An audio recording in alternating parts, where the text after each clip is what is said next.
नमस्कार। कंप्लीट ज्ञान YouTube channel पे आप सभी का स्वागत है। आज हमारे साथ मैडम है, इनसे हम जानने का प्रयास करते हैं कि कहाँ से आए, क्या नाम है। नमस्कार जी। सतसाहिब जी। क्या नाम है आपका? मेरा नाम तारा देवी है। कहाँ से आए आप?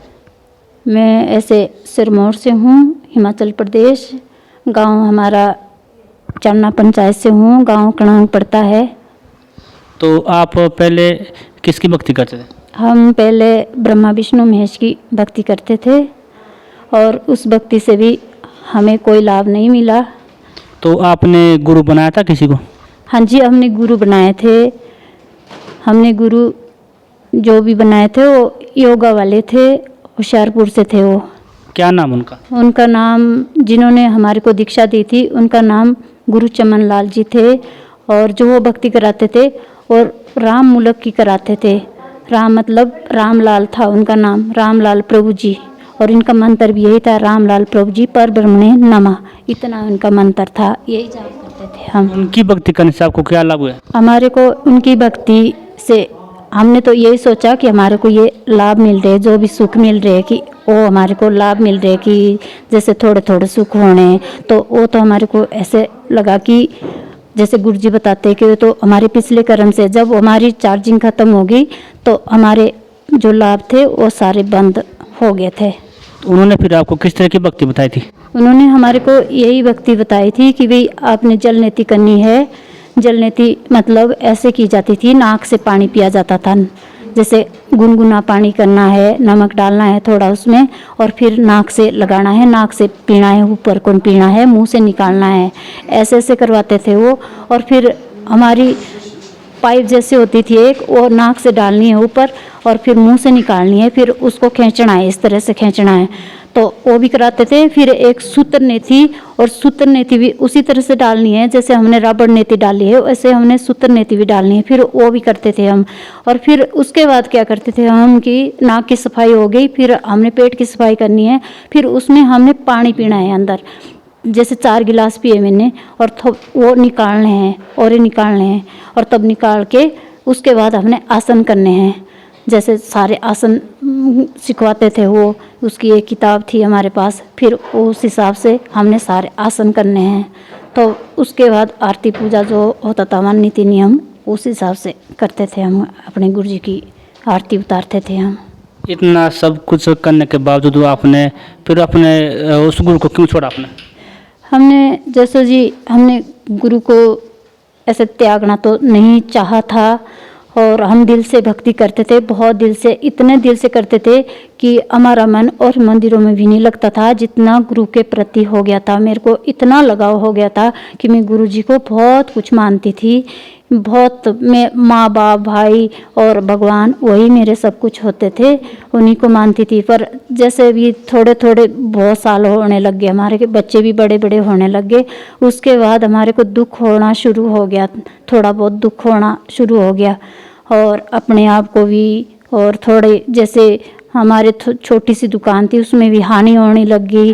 जैसे हमारे हस्बैंड वगैरह थोड़ा बहुत काम करते थे, जैसे हमारे सीजन लगाते आलू वगैरह वो भी लगाते थे, फिर उसमें भी हमारी हानि शुरू होने लग गई। हमारे बच्चे जितने भी थे, छोटे से दूध पीने वाले बच्चे थे, जब से ये जुड़े थे अब तो मतलब इनकी शादियां भी होगी, 2 बेटे की, एक बेटा आर्मी भी लग गया और बेटी भी पढ़ रही है, बहुएं भी आ गए। उस टाइम तो मेरे बच्चे पढ़ते थे और दूध पीने वाले थे, तब से हम जुड़े थे। कोई 18 साल 20 साल हो गए उस भक्ति करते करते। और फिर हमारे को ये हुआ कि मैंने यही सोचा अपने दिल में कि बच्चे को जो भी करवाते हैं हम यही करवाते हैं, अपने लिए कराते हैं कि भाई इनको पढ़ाओ लिखाओ और नौकरी में लगाओ और फिर हमारे को कमा के देंगे। और मेरे को यही रहा कि भाई हमें भक्ति करनी चाहिए और भक्ति से बहुत कुछ होता है, अपनी मेहनत की कमाई से खाना चाहिए। बेशक में हमारे पास थोड़ी सी ज़मीन थी, छोटा सा घर था, पर तब भी मेरे को ये संतुष्टि थी कि काम करना चाहिए, करके खाना चाहिए और ऐसे नहीं खाना चाहिए, किसी से चोरी नहीं करनी चाहिए। ये ज्ञान पहले से था। पर हम पहले तो हमने पता नहीं क्या क्या खिलाया, माँ बाप ने क्या क्या हमने खाया। जब से भी हमने वो गुरु धारण किए थे तब से हमने कुछ बुरी चीज़ नहीं खाई थी। अब आपका गुरु कौन है? अब जैसे हमारे को दुख हुए तो बेटा रखा था हमने पहले वहाँ पे रखा था ना, फिर वो बीमार हो गया। बीमार होने के बाद हमारे मन टूट गया वहाँ से भी, तो बुरे बुरे सपने आने शुरू हो गए, बुरा बुरा कुछ दिखाई देने लग गया। फिर उसके बाद मन हट गया गुरु जी से, पर फोटो ऐसे की वैसे ही रह गई थी हमारे मंदिर में। फिर मेरे को यही लगा कि भाई जब मेरे को ही बोलेंगे अगर हम दूसरा गुरु बनाएंगे तो ऐसे बोलेंगे कि यही, मतलब पहले तो पंजाब में जाती थी हिमाचल से और अब कहीं और जाएगी।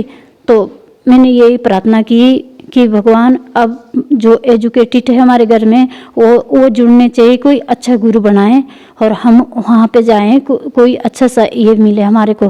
तो जैसे कि मेरा बेटा बीमार हुआ, बहुत बीमार हुआ, डॉक्टर के पास भी दिखाया हमने, तो बीमारी कुछ नहीं निकली। मेरे बेटे का नाम विवेक था, बहुत बीमार था और इतने पसीने आते थे उसके कि मैं ऐसे निचोड़ती थी इसकी बनेन तो वो मतलब पानी निकलने लग जाता था उसे। तब डालनी मैंने तारों में डालनी, और तब भी मैं इधर उधर ज़्यादा से नहीं भटकी। और ऐसे तो थोड़ा जैसे ऐसा लगता कि भाई जब भटक जाते थोड़ा बहुत ऐसा लगा हमारे को, पता नहीं हम देवताओं को भूल गए होंगे जो इस लाइन में चले गए हम। तब मैंने 3-4 देवी देवताओं का, जैसे हमारे गांव में जागरण देते थे, जैसे हमारे एक ये ऐसे बीजेट महाराज भी बोलते हैं, वहाँ से आते वो देवना वगैरह इधर से है, वो उनको भी ले गए। 3-4 देवताओं का जागरण किया, बहुत कुछ किया, जप तप कराया और बहुत कुछ किया मैंने अपने बच्चों को बचाने के लिए। और तब भी मेरा बच्चा ठीक नहीं हुआ। तब इतने भटके कि हम इनको कोई ना ही कोई ये साधन मिला। हमारा जो रोजगार था थोड़ा उसमें भी हानि होगी दुकान में, और तब इधर उधर इनकी पढ़ाई छूट गई। मेरे बेटे की +2 की हुई थी इन्होंने, मैं आगे नहीं पढ़ा पाई, इस वजह से मेरे बच्चे ज़्यादा नहीं पढ़ पाए। और उसके बाद मेरे मामी का बेटा जुड़ा हुआ था, उसका नाम सत्य प्रकाश था, और फिर उसने बताया कि ये जो ज्ञान है आपके पास, ये मतलब झूठा ज्ञान है, झूठे गुरु है। और मेरे इनको सबको, मेरे जो हस्बैंड थे उनको अटपटा लगाई है सब कुछ, और रोने लग गए कि हमारे गुरु को ऐसे बोलते हैं कि ये गुरु नहीं है, हमने दिल से माना था इनको। और ये कहते हैं कि हमारे गुरु झूठे हैं, हमारे वेद झूठे हैं। और उन्होंने बताया कि संत रामपाल जी महाराज है जो मतलब बढ़िया ज्ञान देते हैं, मंत्र देते हैं, आपका सब ठीक हो जाएगा। फिर मिलान किया, उन्होंने किताब दी हमारे को, ज्ञान गंगा दी। उसका भाई भी जुड़ा हुआ था उस टाइम, उमेश, और उन्होंने समझाया हमारे को। मेरे मामे के बेटे वो आए मेरे घर में, तब उन्होंने मिलान किया। और मिलान करते करते जो होशियारपुर वाली गीता थी और जो संत रामपाल जी महाराज की गीता थी उनसे मिलान किया। उसमें उसी गीता में जो होशियारपुर के गीता थी उसमें कबीर परमात्मा आए कि इस लाइन में भी वो ऐसे ऐसे पढ़ा मैंने उसको। और जो मेरे गांव की जुड़ी हुई थी, तो हम जैसे सत्संग करते थे, मैंने वहाँ पे जैसे वो सत्संग में आते थे वीरवार को या रविवार को वहाँ पे आते थे, तो मैंने वहाँ पे एक लैपटॉप जैसा रख दिया, उसमें भरा उन्होंने जो सत्संग वगैरह था, और टीवी लगाया। फिर वही ये आप ये सत्संग सुनना आपने, और जब आपके समझ में आ जाएगा, ये किताब पढ़नी आपने, तो तब आपने नाम लेना है। तब सबसे पहले मैंने यही प्रार्थना की भगवान से कि हे भगवान, अगर मैं इस ज्ञान को चुनूंगी सबसे पहले तो मेरे को दोषी ठहराएंगे मेरे घर के लोग। ऐसे बोलेंगे कि पहले ये पंजाब से जुड़ी, अब हरियाणा में जाती है और अब हरियाणा में ले जा रही है हमारे परिवार को। इसलिए हमारे को सबको इतनी कष्ट हुआ, मेरे बच्चे को भी। जैसे बाहर गए थे देहरादून से कहीं कहीं, जब पेशेंट थे इसके पास तो पैदल आया, कहीं कहीं पैदल आया, कहीं कहीं उसको मिले। रात को पता नहीं कितनी परेशानी हुई, कैसे कैसे आया। तो वो दिन मेरे को अब भी याद है। और उसके बाद इन्होंने अपने आप पढ़ी। जो मेरे ससुर थे शराब पीते थे, कुबेर खाते थे, सब कुछ खाते थे। सबसे पहले मेरे बेटे ने नाम लिया, मेरे ससुर ने नाम लिया, और उसके बाद बहुत दिनों बाद मैंने तो बाद में नाम लिया। जब तो वो जुड़ गए पहले, तो इन्होंने समझा वो ज्ञान, उसके बाद मैंने भी नाम लिया और मेरे हस्बैंड ने भी नाम लिया, और मेरे बच्चे उसके बाद उन्होंने भी नाम लिया। और फिर जो हमारी दीदी थी उनका नाम तोता दासी बोलते, अब तो तोता देवी था।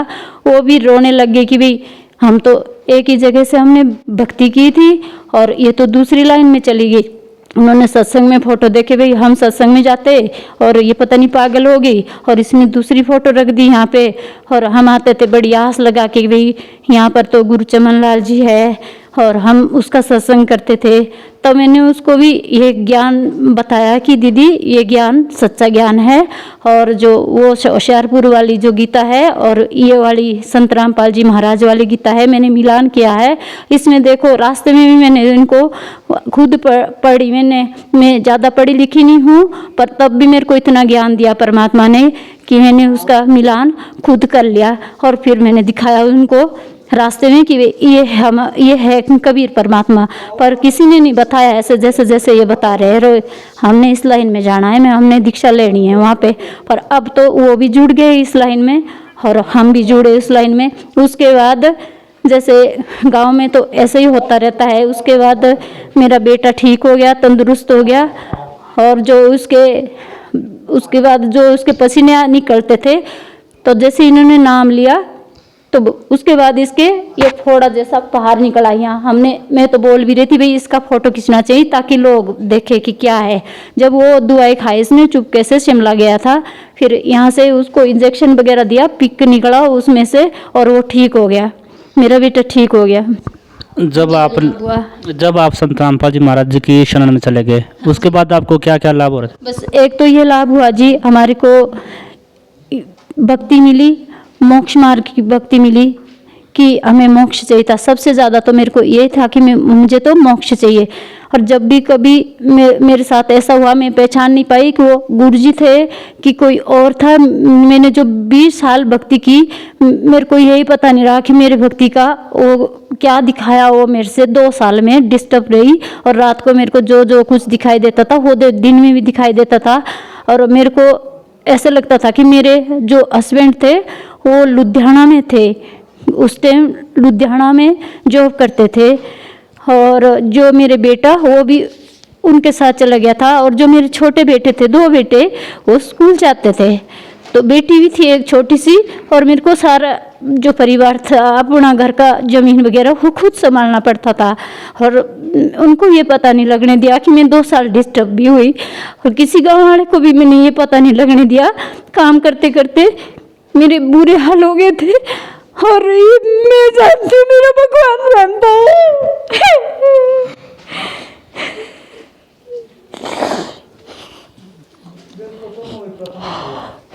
मैं समझ नहीं पाई कि वो गुरुजी थे कि कौन थे, पहचान नहीं पाई। अब मेरे को ऐसा लगता कि वो यही भगवान थे। मैंने मोक्ष मांगा, और जब वो सपने में आते थे वो यही बोलते थे तू तो मोक्ष चाहती है। और जब मेरे को ज़्यादा डराना शुरू करते थे, तब मैं ये बोलती थी कि मेरे को नहीं चाहिए मोक्ष, चले मेरे को छोड़ दो, मेरे को मोक्ष नहीं चाहिए। तब मैं ये बोलती थी। लास्ट में जब वो चले जाते तब मैं यही मांगती थी, ए भगवान मेरे को भक्ति दो, सच्ची भक्ति दो, मेरे से सच्ची भक्ति कराओ परमात्मा, मेरे बच्चे को भी सच्ची भक्ति कराओ। और यही था मेरे मन में। पर मेरे को तो ऐसे ही लगता है कि मेरे मामे का बेटा बाद में जुड़े हैं। मैं तो बहुत पहले से भक्ति लाइन में लगती थी, ऐसे सोचती थी मैं कि मैं तो बहुत पहले से हूँ, पर मामे के बेटे ने इतनी अच्छी भक्ति चुनी, और मेरा परिवार सारे सही मार्ग में लाया उन्होंने। और इतने पता नहीं क्या होना था मेरे बच्चों के ऊपर, हमारे ऊपर क्या केयर टूटना था, उससे हमारे को बचा दिया। ये लाभ हुआ हमारे को। जो आपका गांव है कनौग, अचानक पंचायत के रहने वाले हैं आप, तो वहाँ के लोगों को आप क्या संदेश देना चाहते हैं?